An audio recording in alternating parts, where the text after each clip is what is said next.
Likens will be talking to us. Ron was our president here from 2003 to 4, and he's got a great story about his journey over the last 10 to 15 years. So Ron, here you go.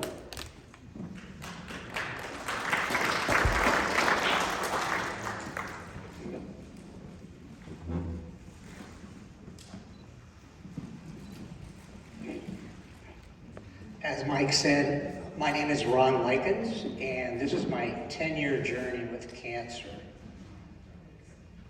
It all started the winter of 2012, 2013. I just didn't feel well. Fatigue, headache, my face felt flushed like I'd had a couple bourbons or something when I hadn't, and my back started to hurt. So I went to a chiropractor, but that really did no good.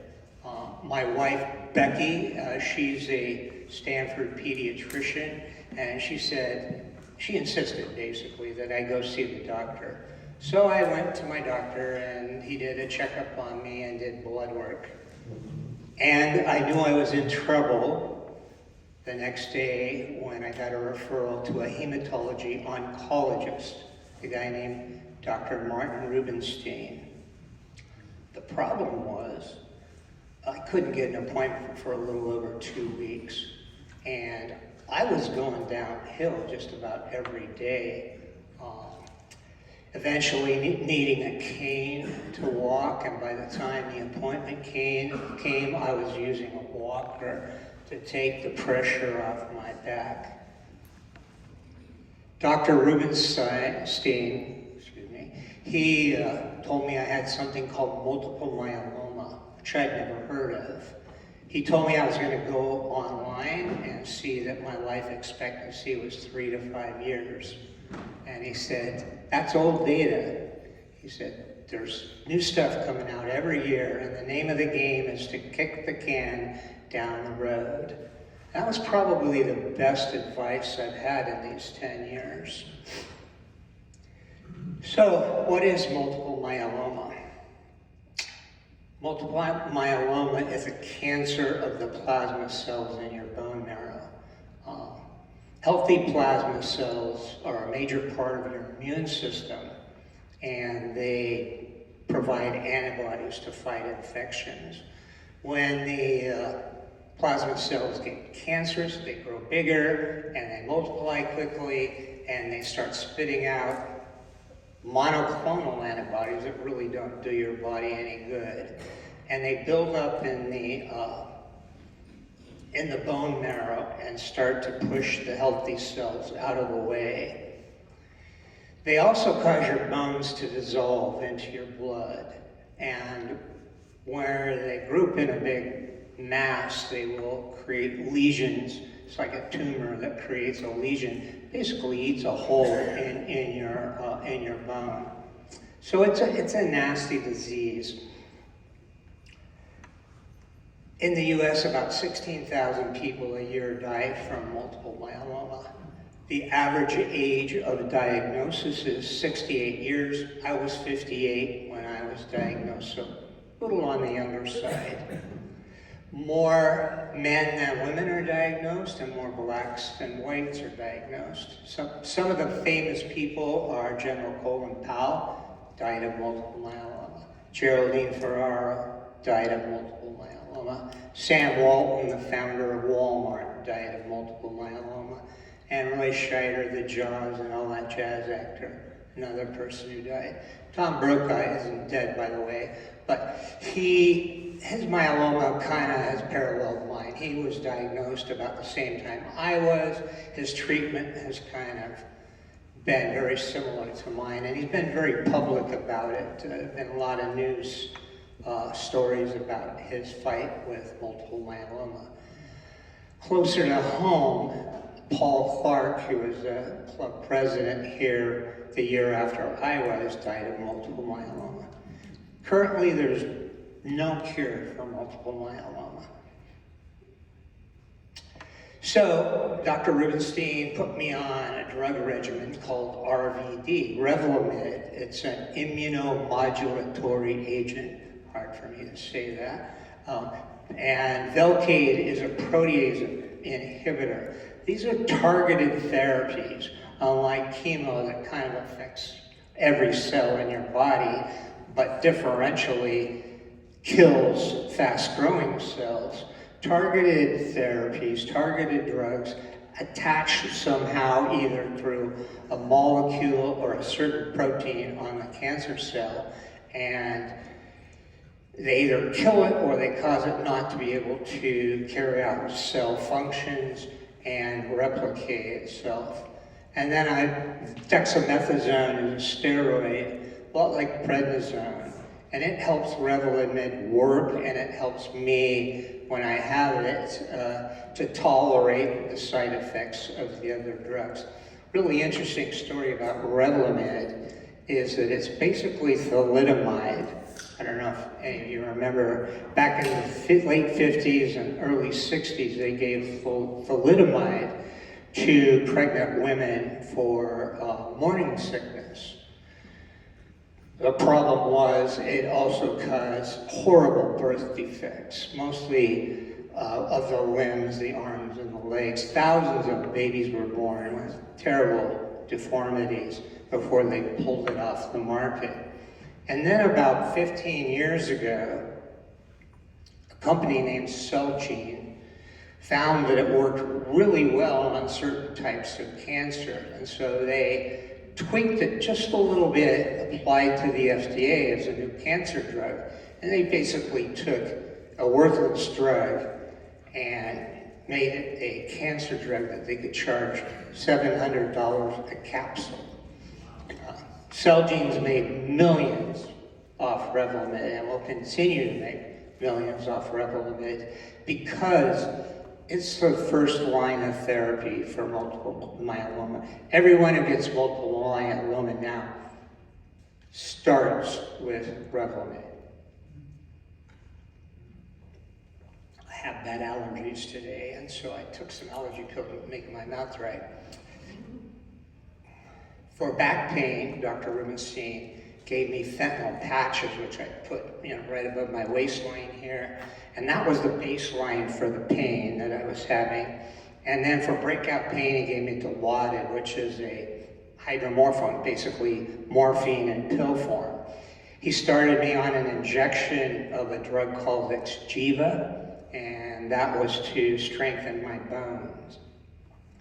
What had happened is that the cancer had caused compression fractures in my spine. I had 10 vertebrae with compression fractures. So my spine was collapsing and pressing on the nerves coming out of it, and that was the source of the pain.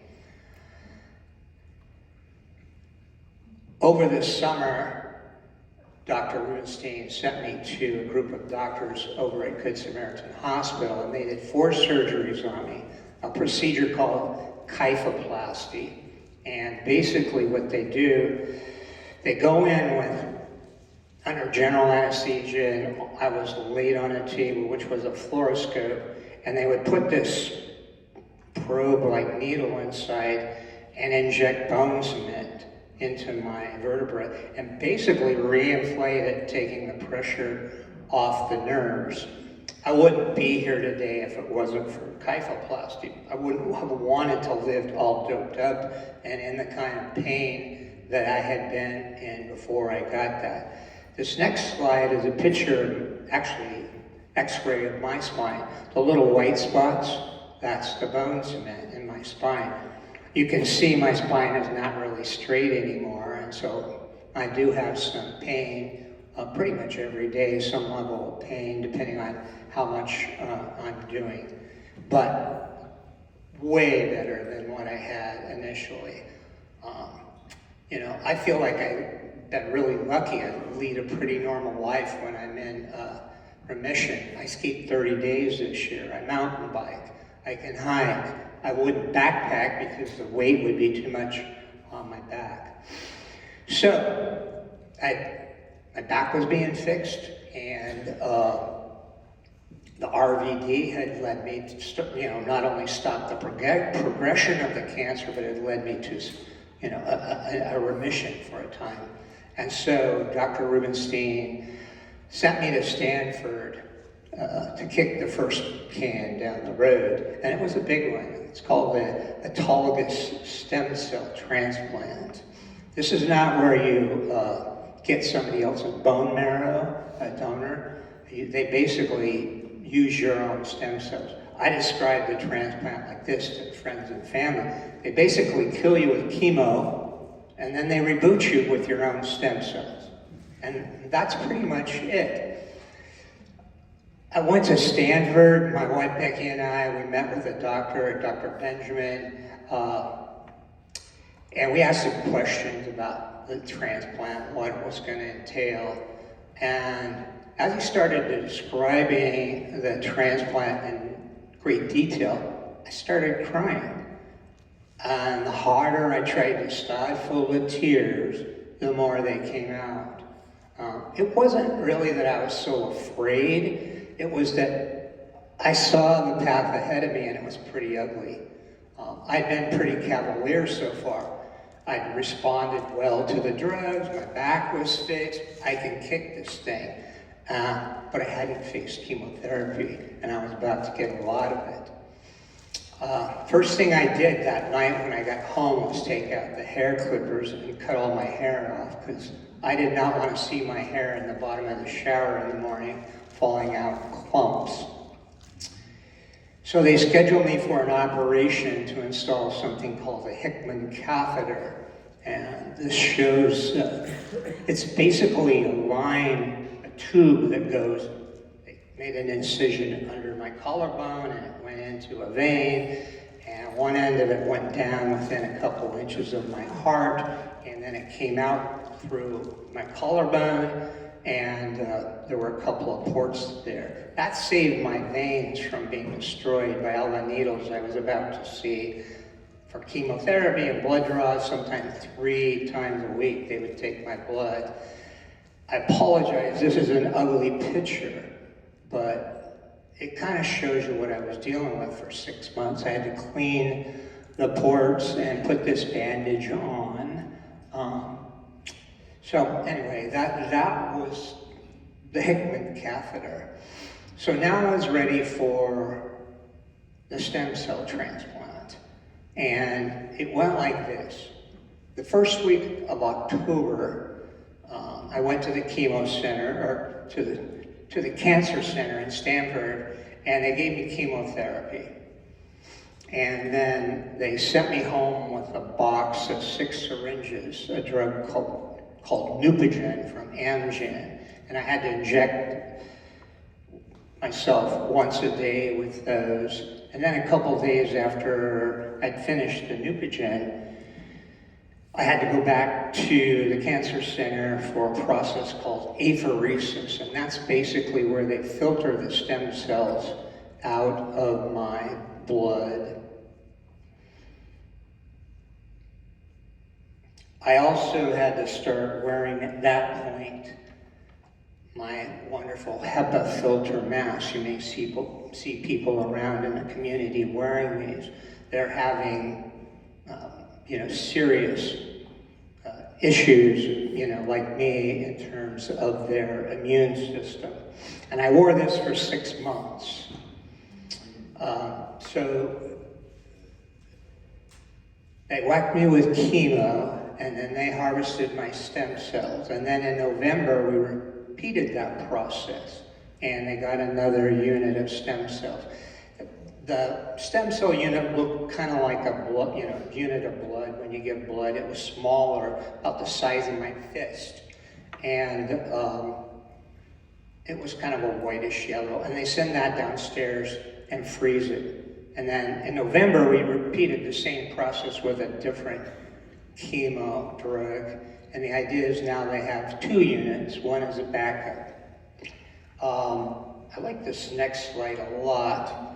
It shows you how the stem cells can make all the components of your blood. It makes the red blood cells, the platelets, all of your white blood cells, including your plasma cell. And the idea is that a newly minted plasma cell would not be cancerous. And then in December, I checked back into the hospital, and this is where they killed me. After some drugs that would help me tolerate the chemotherapy, they gave me a big dose of a drug called melphalan. And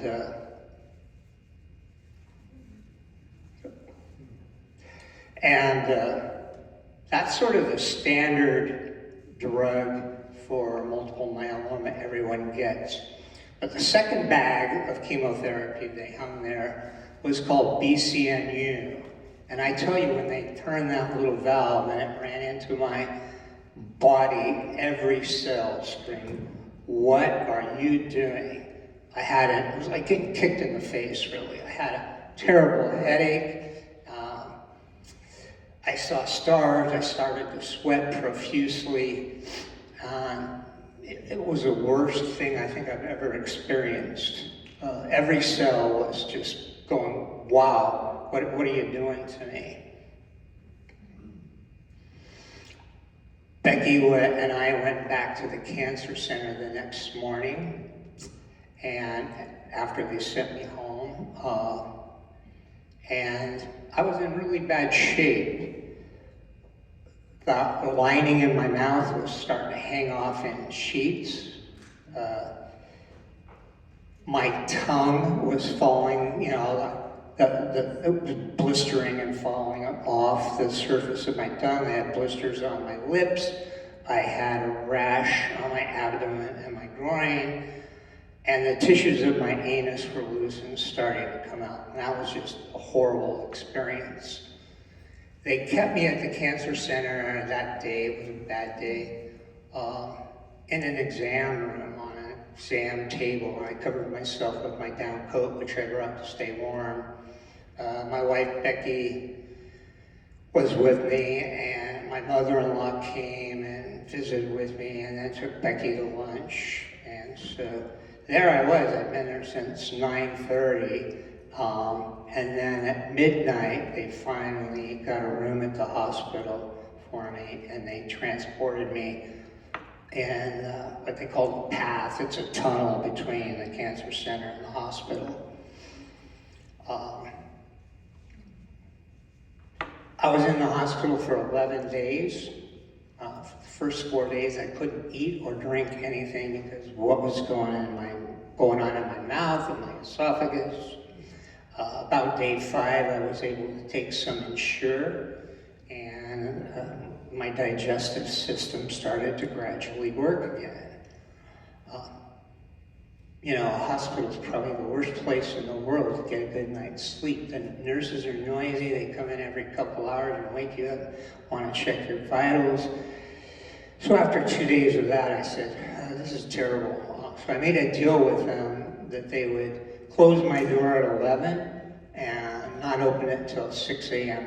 They could monitor me remotely at the station and know that I was still alive and doing okay.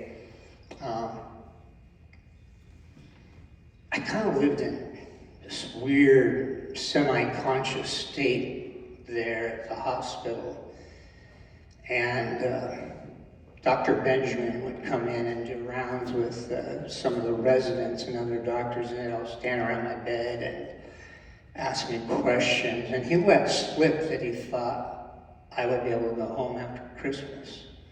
Well, I didn't like that one bit, and I told him so. And he said, well, we'll see how you do in the next few days. Christmas was coming up. So I doubled my efforts when the physical therapist and the occupational therapist came in. I got up out of bed and I walked the halls with my dancing partner, I called it. That's the infusion stand and pump and whatever stuff they were putting into me. During this time, I got a stem cell transplant. And it was kind of a non-event. It was a 30-minute infusion of thawed out stem cells from downstairs. I never knew whether I got the November or the October stem cells. I guess it doesn't really matter, it worked. But compared to all the drama of the chemo, the stem cell transplant was nothing. My wife, Becky, brought me home the afternoon or evening of December 25th, 3, and I was still very, very sick. So I have to give a shout out to my wife, Becky. I wouldn't have made it without her, and I don't know how people do this without someone like her. Not only did she drive me to and from all these doctor's appointments and chemotherapy and everything, she made every important doctor appointment where decisions were being made about my treatment. But now I was home, and it was her job to be my caretaker. And she made me get up out of bed and walk around the block, about a third of a mile. At first I couldn't make it around without sitting on the curb and vomiting, but I got stronger and we walked farther and faster. One of the really important things she did was to deal with the insurance company, who in November, right before my stem cell transplant, just started denying every claim. I think it's a conscious strategy on their part. They know you're too sick to fight them, and sometimes it would take Becky an hour on the phone to get something resolved. But she persisted, and we eventually got all the claims covered. I also want to give a shout out to the company I was working for when this all started. Mark Byington, Cobalt Power Systems is the name of the company. Mark Byington, the owner, paid my salary for like 2.5 months until I could get on state disability. He didn't have to do that, but that's just the kind of guy he is. He told me there would always be a place for me, and when I could come back to work, he would love to have me return. And I did. In July of 2014, I went back to work, but he told me I was no longer allowed to go up ladders and get on the roof and take sun readings and measurements, and so he assigned a young guy to be my assistant. So while my assistant was up on the roof, I had time to spend with the customer and build rapport and answer their questions, tell them we'd get them a proposal back in a few days. We were just gathering data. That team approach was so successful that Mark had all the other system designers adopt it, and it really took Cobalt to a whole new level of business. So Dr. Benjamin had told me that I would have probably 2 years in remission. I ended up having 5, and that was really a wonderful time. I didn't have to take any cancer drugs for the most part during that. Life seemed normal. Yeah, my back was a little tweaked out, and I occasionally had to take some pain medicine. Mostly Tylenol, though, and not opioids. Becky and I went on a Viking River cruise. I ended up getting 5 years in remission. But, as was the case with multiple myeloma, eventually, whatever you're doing fails and you have to start something new. The PET CT scan I got showed a tumor on my femur, and that was pretty dangerous because it would really change my ability to live the kind of life, the active life I wanted to live. So, second can to kick down the road, I'm back on Revlimid, and I'm in remission for 2 years. When you relapse, it feels like getting multiple myeloma all over again. This time I lifted a box in my garage up onto a shelf, and I cracked a rib, which was very painful. The third can I had to kick down the road, because the second had failed, was more targeted drugs, Kyprolis, proteasome inhibitor, Darzalex, and dexamethasone again. These were infusion drugs, so I'd get an infusion every Monday, and it made it impossible to work. And so I retired from work, I resigned from Rotary, and that lasted about 18 months. I was on vacation to see my son and daughter-in-law and my one and only grandson, Elias Dean Likens, in the Savannah, Georgia area. And I developed this numbness and pain in my jaw. So when I got back, it was time to kick the fourth can down the road. And that included radiation for the first time, and a drug called Pomalyst, another targeted drug. Cytoxin is a chemo drug in pill form, and dexamethasone again. Recently, the doctors, because I've been in remission now for 4 or 5 months, allowed me to drop the Cytoxin and Dex, and that brings me up to today. So here's a picture of the radiation I got. They make a mask for you, that's the thing on the left, and then while you're laying on the table, that holds you in the exact same position, and they can target a very specific area. This talks about the different treatments.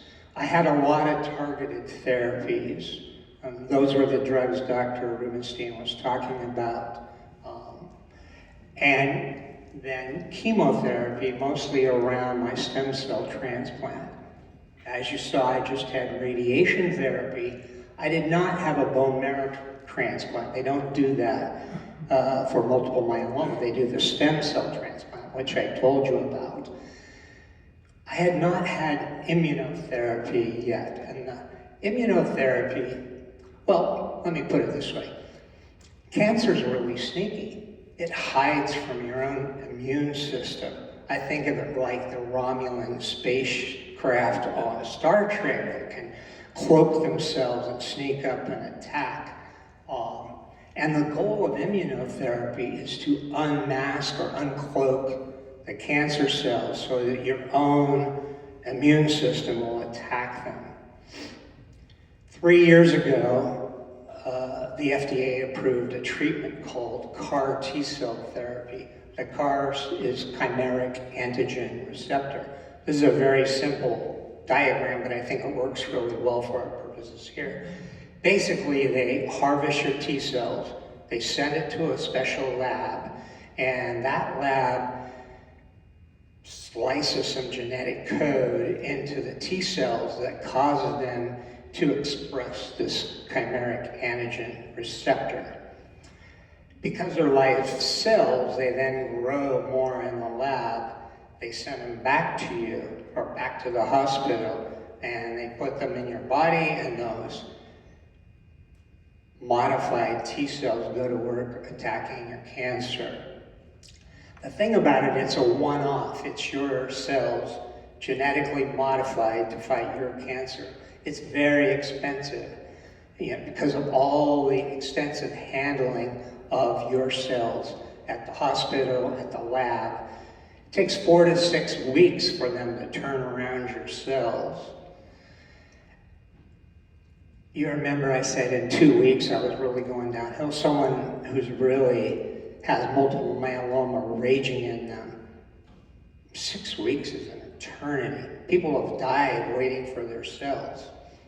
Once in your body, because they're your own T cells, they actually will reproduce through cell division. So it's a one-time treatment.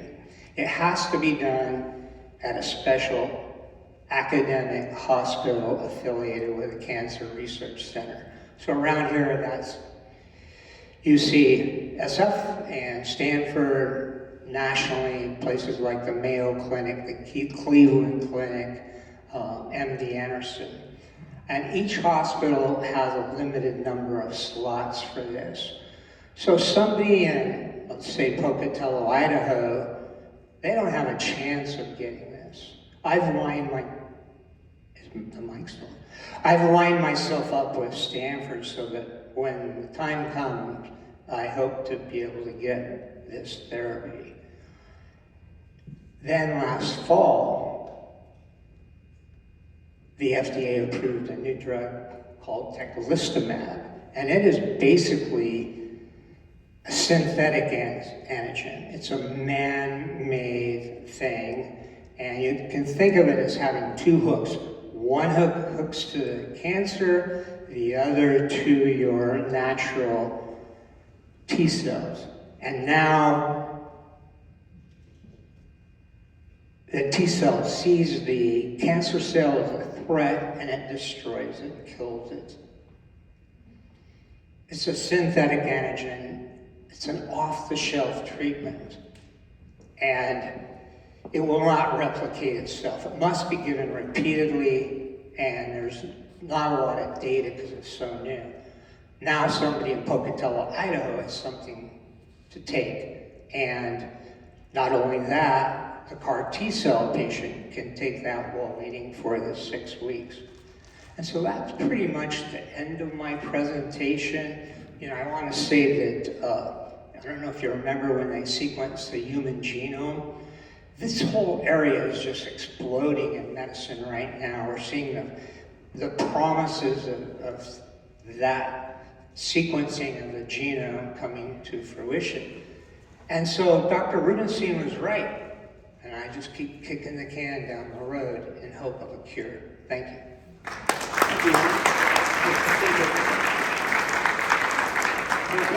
It's amazing. My uncle, someone that looked at you today couldn't imagine you went through that for the last 2 years. Because you have way better hair than I do. I mean, you look fantastic, so I'm glad things are progressing, so thank you. And also, in honor of your presentation, we made a donation to the Polio Plus Foundation. So 150 kids will be inoculated against polio in your honor today. So thanks so much for being here. Appreciate it. Thanks, Ron. I think we're going to have Ron is sticking around, I'm certain, so thank you. Okay, so that being said, we are done for today. Suzanne?